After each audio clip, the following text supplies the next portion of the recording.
toutes et à tous, aussi bien à vous qui êtes ici en présentiel, comme on dit en français moderne, ou katasarka en grec ancien, et à ceux qui nous rejoignent via les réseaux sociaux. Je vous signale que la prochaine fois, si vous ne pouvez pas venir, vous pouvez suivre en direct sur Facebook le culte du foyer de l'âme. Je vais vous accueillir avec les termes que le pasteur Wagner, qui a fondé cette maison, utilisait pour l'accueil des fidèles. Ami qui est venu ce matin, paix sur toi. Ici, tu ne seras l'hôte d'aucune famille étroite, mais celui de toute la grande famille, militante et blessée, battue mais invincible. Tu seras l'hôte de Dieu et tu seras chez toi. Ma maison s'appellera maison de prière pour tous les peuples, proclame l'Éternel par la bouche du prophète Ésaïe. Nous voulons ce matin, et ici dans ce temple, nous en faire l'écho en disant à chacune et à chacun, la grâce et la paix vous sont données de la part de Dieu, notre Père, et de Jésus, notre Sauveur. Je vous invite à vous lever ou invoquer le Seigneur en chantant le premier spontané que vous trouvez sur les feuilles blanches qui sont dans les livres de chant.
Je vous invite à poursuivre notre louange en chantant le psaume 24, « La terre au Seigneur appartient ».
Prenez place. Écoutons comment Dieu veut être aimé. Matthieu rapporte qu'un pharisien, docteur de la loi, posa cette question à Jésus pour le mettre à l'épreuve. « Maître, quel est le grand commandement de la loi ?»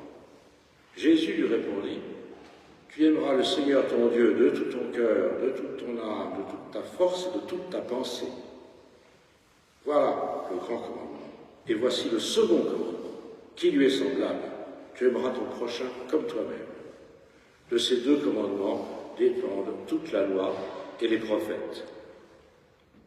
Dieu fait de nous en Jésus-Christ.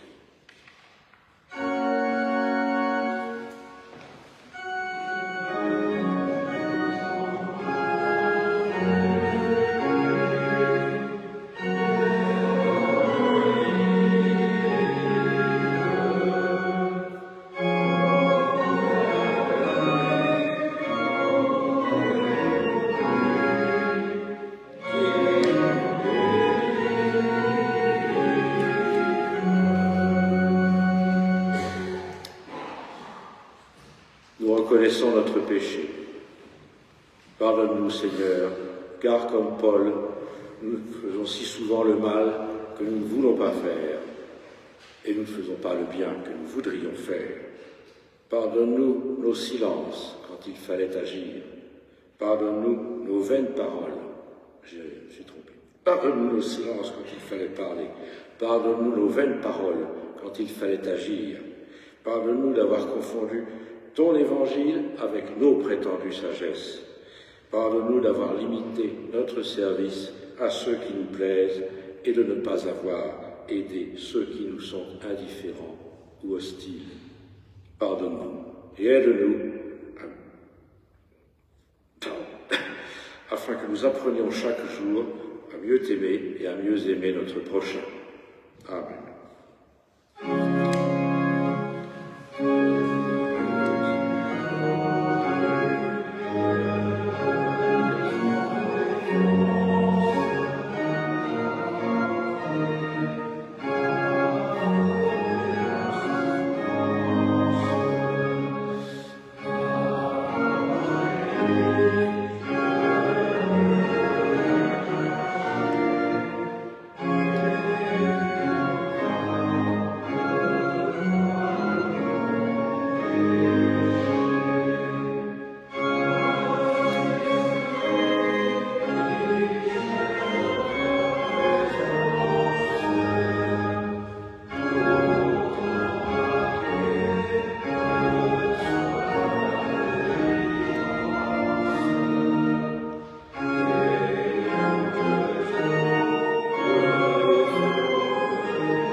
Je vous invite à vous lever pour recevoir l'annonce du pardon.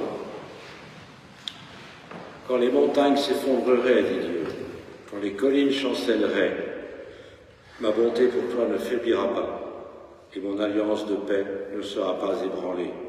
Que Dieu nous mette au cœur l'assurance de son pardon et nous aide à marcher vers son royaume.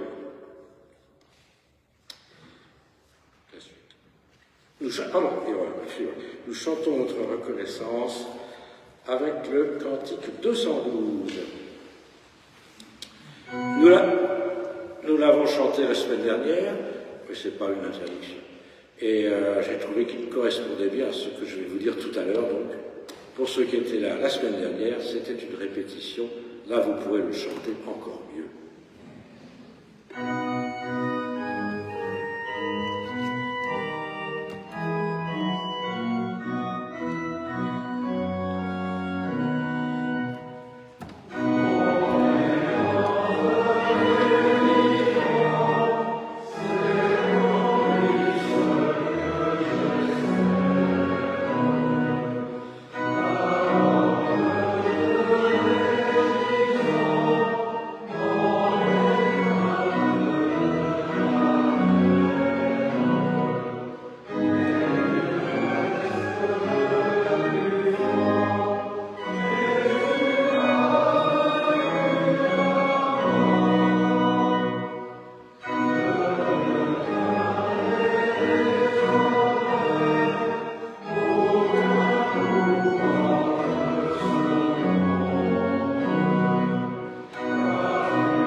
Prenez place.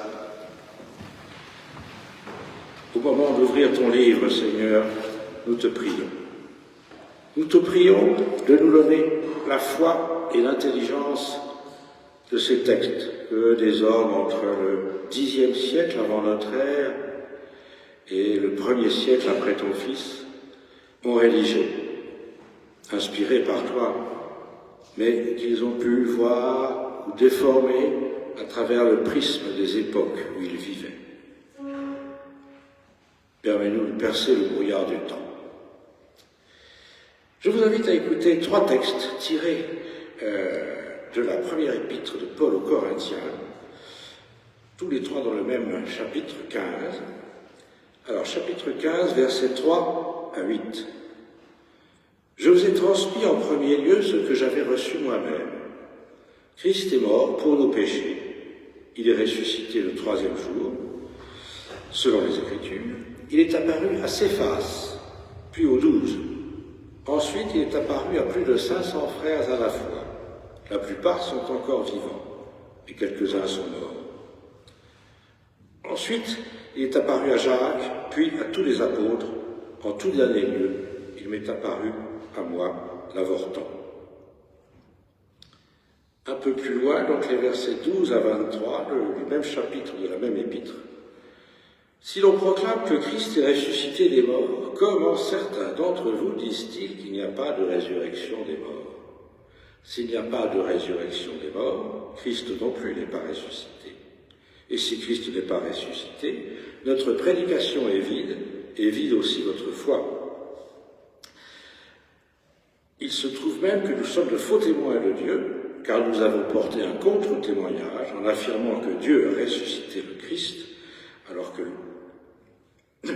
qu'il ne l'a pas ressuscité, s'il est vrai que les morts ne ressuscitent pas. Christ non plus n'est pas ressuscité. Et si Christ n'est pas ressuscité, votre foi est illusoire, vous êtes encore dans vos péchés. Dès lors, même ceux qui sont morts en Christ sont perdus. Si nous avons mis notre espérance en Christ pour cette vie seulement, nous sommes les plus à plaindre de tous les hommes. Mais non, Christ est ressuscité des morts, prémisse de ceux qui sont morts. En effet, puisque la mort est venue par un homme, c'est par un homme aussi que vient la résurrection des morts. Comme tous meurent en Adam, en Christ, tous recevront la vie. Mais chacun à son rang. D'abord les prémices, Christ, puis ceux qui appartiennent au Christ lors de sa venue. Et un peu plus loin, donc, versets 42 à 45.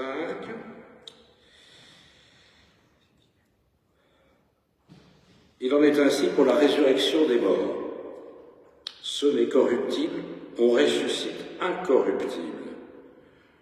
Semés méprisables, on ressuscite dans la gloire. Semés dans la faiblesse, on ressuscite plein de force. Semés corps animal, on ressuscite corps spirituel. S'il y a un corps animal, il y a aussi un corps spirituel. C'est ainsi qu'il est écrit, le premier homme, Adam, fut un animal doué de vie. Le dernier Adam est un être spirituel donnant la vie. Seigneur, ta parole est une lampe à mes pieds. Guide-nous par ta parole, qu'elle éclaire chaque jour de nos existences. Amen.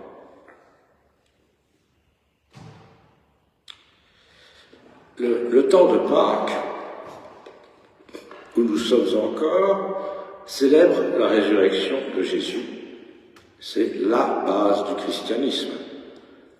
Alors, je sais que dans nos sociétés modernes et mercantiles, Noël a pris le pas. Mais Paul l'écrit, je vous l'ai lu. Si Christ n'est pas ressuscité, notre prédication est vaine et votre foi aussi est vaine. Il y a quelques années, ici même, je vous avais parlé de la résurrection. Je vous avais parlé des apparitions du Christ ressuscité à partir des récits que les évangiles font de ces apparitions, les différents évangiles, très différents d'ailleurs sur ce chapitre. Aujourd'hui, je vous propose de parler des apparitions de Jésus ressuscité à partir de ce catalogue que Paul a dressé de ces apparitions, catalogue qui, vous pouvez vérifier dans vos souvenirs ou dans vos Bibles, est très différent de ce que racontent les évangiles. Alors tout d'abord, je vais peut-être remettre la première épître aux Corinthiens dans son contexte historique, avant de voir ce que Paul veut nous dire à travers ces Corinthiens d'autrefois. Paul a évangélisé Corinthe vers l'an 50, durant son deuxième voyage missionnaire. La première épître aux Corinthiens est un de ses textes les plus anciens. C'est un texte dense, touffu, dans lequel Paul aborde plusieurs sujets, en réponse ou en réaction à des situations locales à Corinthe que nous ne pouvons que deviner. Il parle des interdits alimentaires, du mariage, de la tenue des femmes dans les assemblées, de l'Eucharistie, de la collecte, et donc de la résurrection. On a toujours tendance à lire Paul à travers le prisme de nos souvenirs des évangiles. C'est une erreur. Paul est mort vers sans doute 64 pendant la première persécution par Néron, ou en tout cas vers ce moment-là, c'est-à-dire bien avant la rédaction du plus ancien évangile, qui est celui de Marc, rédigé sans doute vers 70. Il ne les a pas lus. Notre regretté ami Henri Persos a d'ailleurs écrit un livre qui s'appelle « Enquête sur Paul et Jésus », où il explique que Paul, bien sûr, n'a pas lu les évangiles, mais même s'il avait eu connaissance des traditions orales à propos du ministère terrestre de Jésus, cela ne l'aurait pas intéressé. Les destinataires des épîtres non plus, évidemment, n'ont pas lu les évangiles. Les évangélistes ont-ils lu les épîtres de Paul? C'est une vaste question. En tout cas, il est clair que Marc, le premier évangéliste, a lu la première épître aux Corinthiens, puisqu'il en a reproduit presque, pas tout à fait, mais presque textuellement, un chapitre, le chapitre 11, les versets 23 et suivants, dans lesquels Paul retrace la scène, le dernier repas de Jésus, qui est la seule allusion d'ailleurs que fait Paul à l'activité de Jésus de son vivant. Matthieu, puis Luc, ont repris le texte de Marc sur la scène. Mais, volontairement, puisqu'il n'en fait pas état, Marc n'a pas retenu le catalogue des apparitions de Jésus que dresse Paul dans sa première épître aux Corinthiens. Il n'y a pas d'apparition du ressuscité dans l'évangile de Marc, du moins dans sa version d'origine. Et puisque Marc n'en parle pas, c'est peut-être pour ça que Matthieu, Luc et Jean vont broder quelque chose de très différent sur les apparitions de Jésus ressuscité. Pour énumérer ces apparitions, Paul ne cite pas ses sources. Je vous ai transmis ce que j'avais reçu. La seule apparition donnant lieu à une source, c'est le témoin direct. La dernière, c'est Paul qui est lui-même le témoin direct, comme avorton, de l'apparition finale du ressuscité. Paul, de plus, ne donne aucune indication de lieu ou de circonstance. Il donne une chronologie, c'est tout. Les évangélistes seront beaucoup plus détaillés. Paul ne dit pas plus quel était l'aspect, la forme visuelle du ressuscité. Dans les évangiles, Jésus apparaît vraiment sous une forme corporelle, physique. Il a des pieds, devant qui Marie de Magdala et l'autre Marie se prosternent. On peut voir ou toucher ses plaies. Il mange pour démontrer qu'il n'est pas un fantôme. Certains ne le reconnaissent pas tout de suite, mais ils voient bel et bien un être humain de chair et d'os. Rien de tel pour Paul. Il a été vu, il s'est fait voir. Le mot grec, c'est ophté, qui a donné ophtalmologie, bien sûr.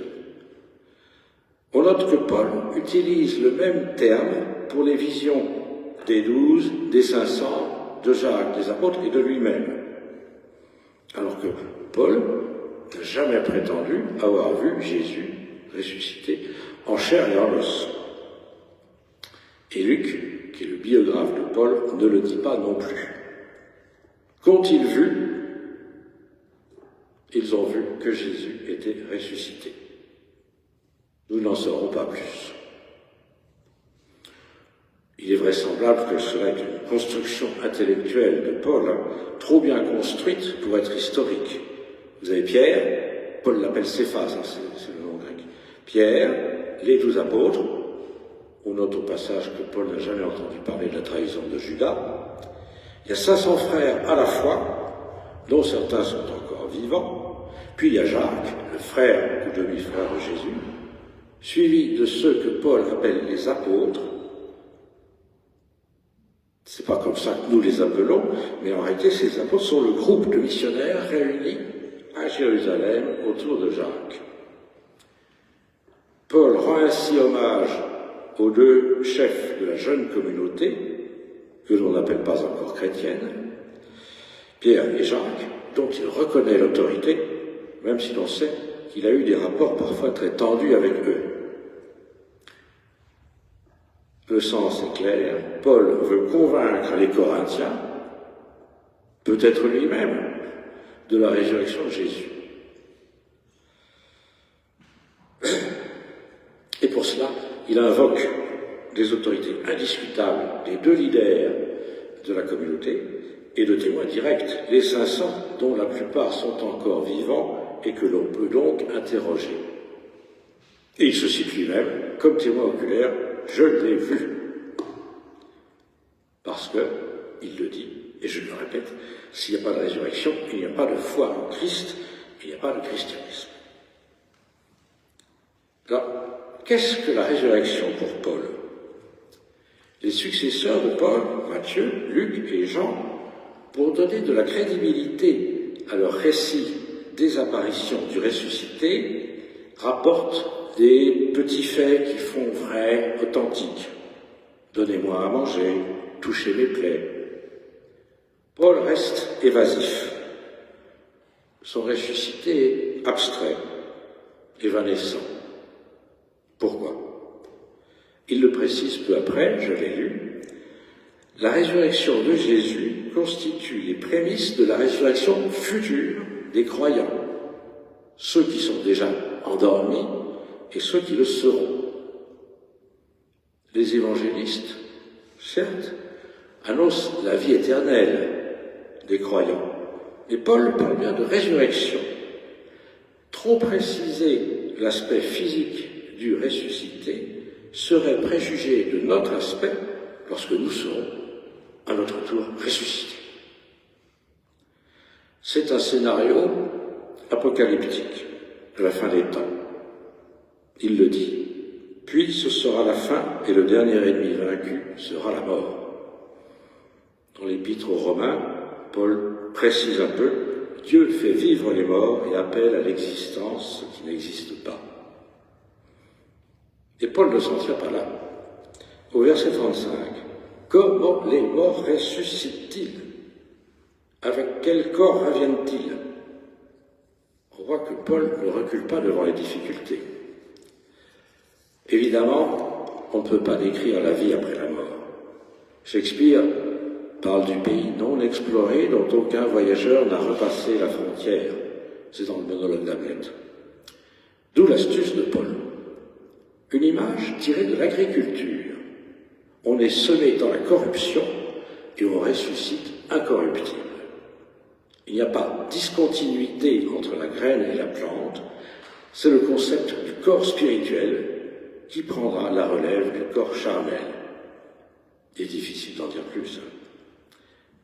L'humanité a inventé des images pour représenter l'au-delà. Je n'en cite que quelques-unes. Un ciel où, pour l'éternité, nous flottons, entouré d'anges qui jouent de la harpe. Bon, oui, c'est pas terrible.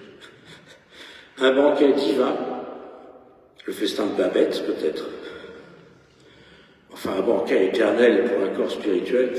Bon.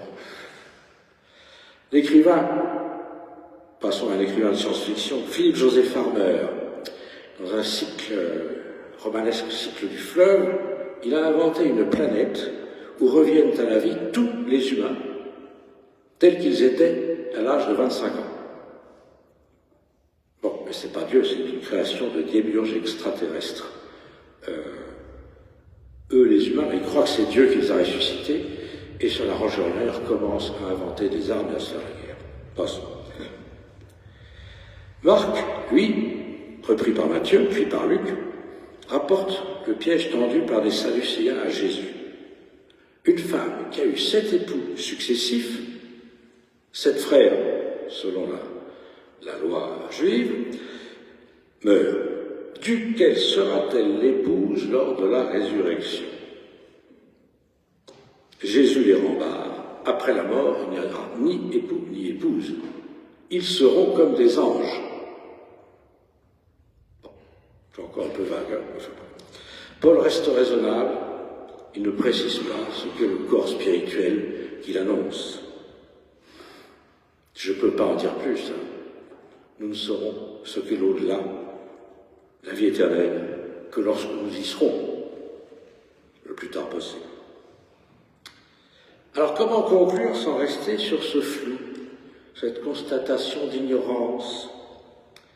Paul a utilisé une image, celle de la germination. Je vous en propose une autre, tout aussi poétique, j'espère. Dans le film Le Lion et le Vent de John Milius, le premier film que j'ai passé au ciné-club, au 2e étage, on voit le chef berbère, incarné par Sean Connery, bon, il n'était pas berbère, il était écossais, peu importe, qui fait ses adieux à l'américaine qui est jouée par Candice Bergen. Évidemment, entre cette américaine et ce chef berbère, il n'y a rien à voir, et il n'y a rien dans le film, mais on sent que peut-être. Et donc voilà comment le chef berbère, Moulay Hamoud El Razouli, fait ses adieux à l'américaine. Nous nous reverrons, Madame Pélécaris, lorsque nous serons 2 nuages d'or dans le ciel. C'est une image qui annonce des retrouvailles avec ceux qui nous sont chers. Un message d'espérance et de grâce. Amen.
vous invite à vous lever pour écouter une confession de foi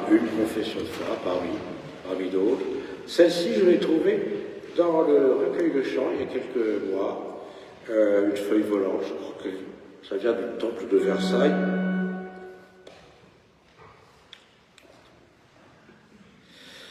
Et elle m'a plu. Pour le monde et pour moi, j'ai confiance en Jésus de Nazareth. Il est le seul sauveur et maître. Il a été l'homme véritable, comme nul homme ne peut l'être par lui-même. Il est mort sur une croix pour les autres et pour le monde, comme pour moi. Il est ressuscité. Il est présent pour tous les hommes et pour les servir. Il appelle son Église sans tenir compte de nos distinctions. Il agit par les hommes dans l'histoire pour l'amener à son but, un univers réconcilié dans l'amour. Ainsi, je ne crois ni à la fatalité de la guerre, ni de la haine, ni de la catastrophe, ni de la mort, parce que je crois que Jésus libère l'homme pour des décisions libres. Cela pourra prendre du temps, mais j'y crois. Grâce à lui, ma vie a un sens, l'univers aussi. Pour le monde et pour moi, j'espère en Jésus de Nazareth. Il vient. Le cœur de Dieu est révélé.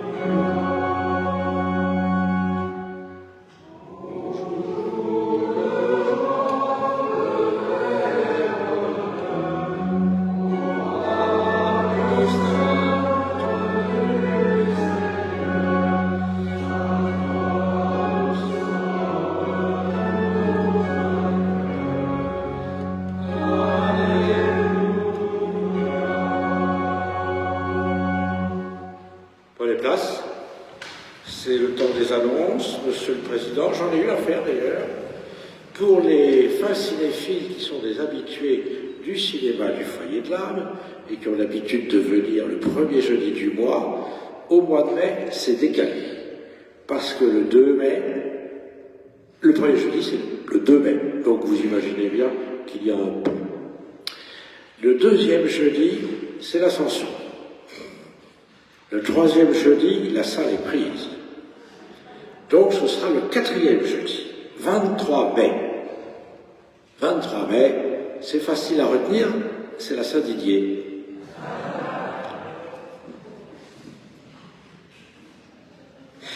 Et ce sera Léon Morin prêtre, donc le film de Jean-Pierre Melville, avec Emmanuel Riva et Jean-Paul Belmondo. Il y a eu un remake pour la télévision que je n'ai pas vu. Si vous l'avez vu, venez voir le film, vous comparerez. Si vous ne l'avez pas vu, venez voir le film quand même. Voilà, c'est comme d'habitude, 19h45 la projection et un encas partagé à 19h. Monsieur le Président. Merci Didier. Alors, comme chaque dimanche, je vous rappelle la collecte au profit de l'épicerie solidaire de la Croix-Rouge. Donc la liste des produits qui sont utiles est affichée dans le hall d'entrée. Et bien sûr, vous pouvez apporter d'autres produits dès lors qu'ils sont non périssables. La pause biblique aura lieu mardi 23 à 11h30 avec un repas qui est préparé par Nicole. Et ce sera la suite de la lecture de l'épître aux Galates. Il y a une réunion du comité d'entraide mardi à 18h30. Mercredi 24, le groupe biblique se réunira à 19h30 dans la salle du deuxième du ciel à la résurrection avec entrée dans le Nouveau Testament. Jeudi 25, ce sera, comme d'habitude, la pause spirituelle à 12h30 dans le temple. Et toujours jeudi 25, le groupe des jeunes adultes se réunira à 19h30 dans la salle du 2e étage. Vendredi 26, il y a une réunion du groupe Théo et Psycho à 19h30 dans la salle du 2e autour du livre Traversée du christianisme de Jean-Daniel Causse et Eliane Cuvillier. Samedi 27, le groupe Évangile et Liberté se réunira dans la salle du 2e autour du livre de Raphaël Picon, Tous théologiens. Toujours le samedi 27, à 14h, dans la salle du 2e, le groupe Ciel et Terre. 10h30 finalement. D'accord. Et alors, comment ça marche avec Évangile et Liberté? D'accord. Alors, ce sera en bas pour Ciel et Terre, dans la salle du rez-de-chaussée. Le samedi 27 à 17h50, il y aura le caté dans la salle du 2e. Dimanche 28, eh bien, Dominique sera de retour pour le culte, qui sera un culte avec les jeunes du caté et de l'école biblique et du pré-caté à 10h30. Voilà, alors à noter pour la semaine suivante, la conférence de notre ami Ben Kramer, quand les femmes sont à l'avant-garde du combat pacifique.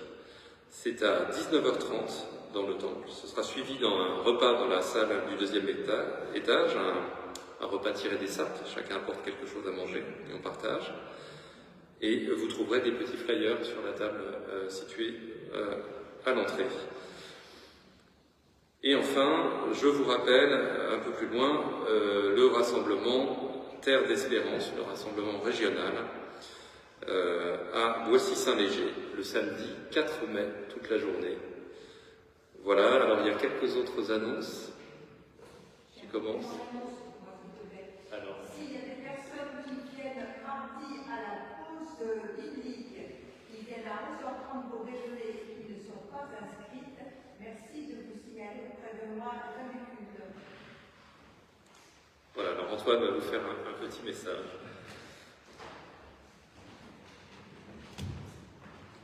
Oui, petit message parce que j'ai eu quelques mails. Nous avons rencontré quelques petits problèmes techniques indépendants de notre volonté pour éditer les reçus fiscaux. Donc, on y a encore passé la journée hier. Ils vont partir, ne vous inquiétez pas. En attendant, si vous savez ce que vous avez versé, vous pouvez faire votre déclaration sur la base de ce que vous avez versé. Vous recevrez le reçu après, qui vous sera peut-être demandé par l'administration fiscale. Mais vraiment peut-être, parce que c'est très rare. Voilà. Donc vous inquiétez pas, ils vont arriver, c'est juste une question de jours. Voilà.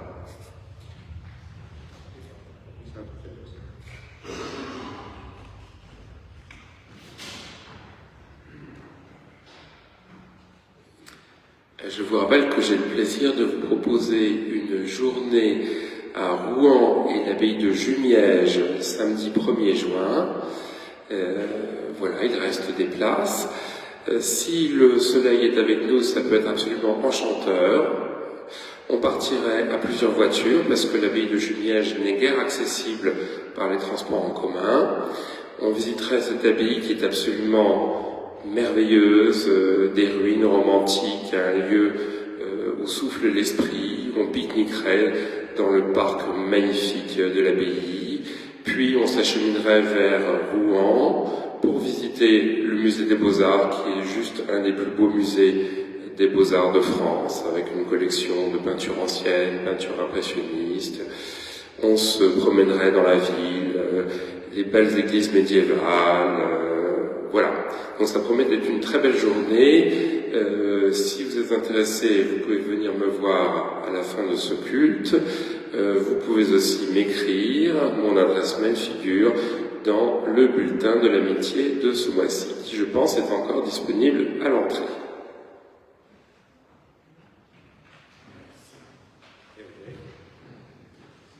Au foyer de l'âme, on ne sait plus où donner de la tête, parfois même 2 activités en même temps.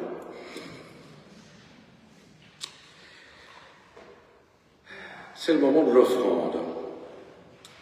Laurent Galbin, ici présent, a raconté un jour que lorsqu'il était professeur de théologie à l'Institut, à Paris, il a demandé à ses étudiants quel est le moment du culte que vous préférez.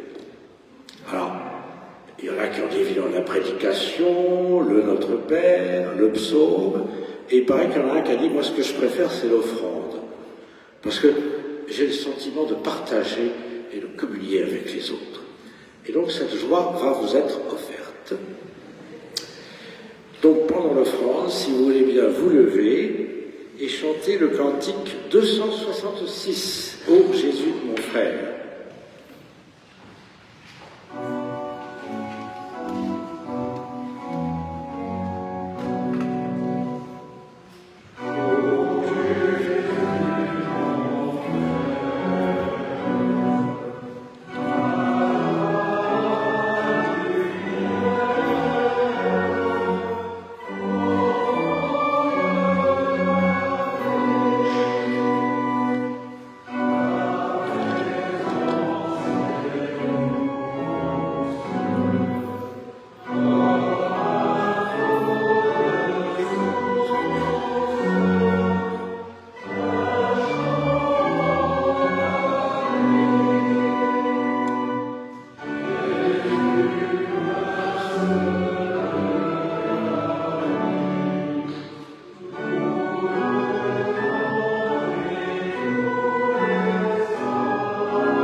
Nous entrons dans le temps de l'intercession.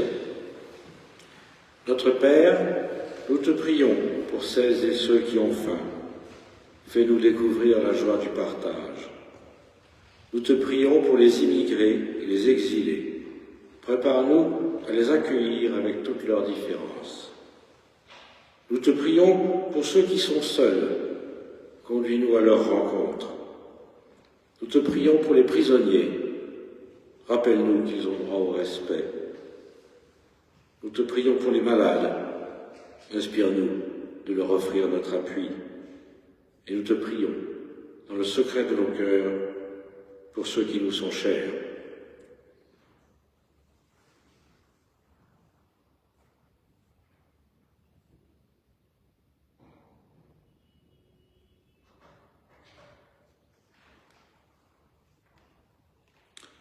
Et nous voulons te redire ensemble, à haute voix ou in petto, la prière que Jésus lui-même nous a enseignée.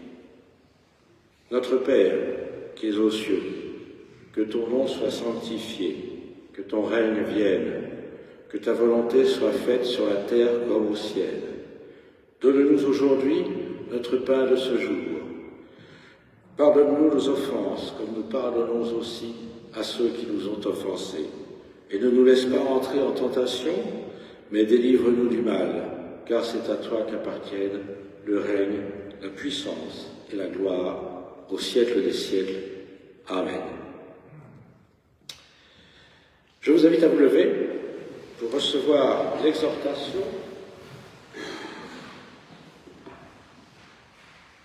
quelques mots de l'apôtre Paul tirés de l'Épître aux Éphésiens,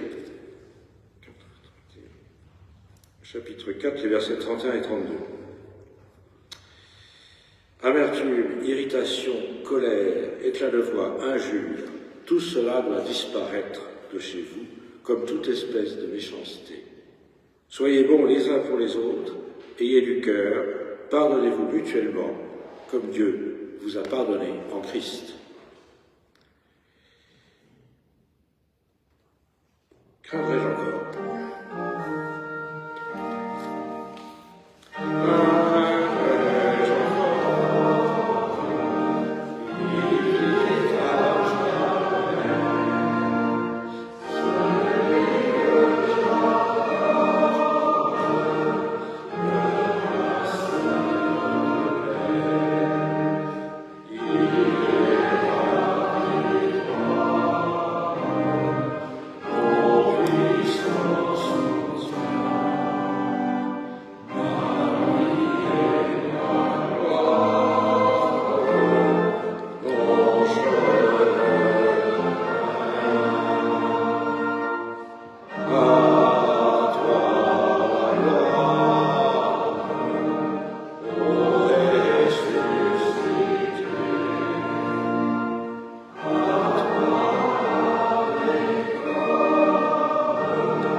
De la part de Dieu. Nous allons quitter ce temple, retrouver la vie quotidienne, nos habitudes, nos joies, nos soucis. Annoncer partout la bonne nouvelle de la grâce, de la vie éternelle et de la présence toujours de Jésus à nos côtés. Jésus tel qu'il était et non tel que nous l'imaginons, de façon restrictive. Que le Seigneur de la paix vous accompagne et vous donne lui-même la paix en tout temps, de toute manière. Bon dimanche.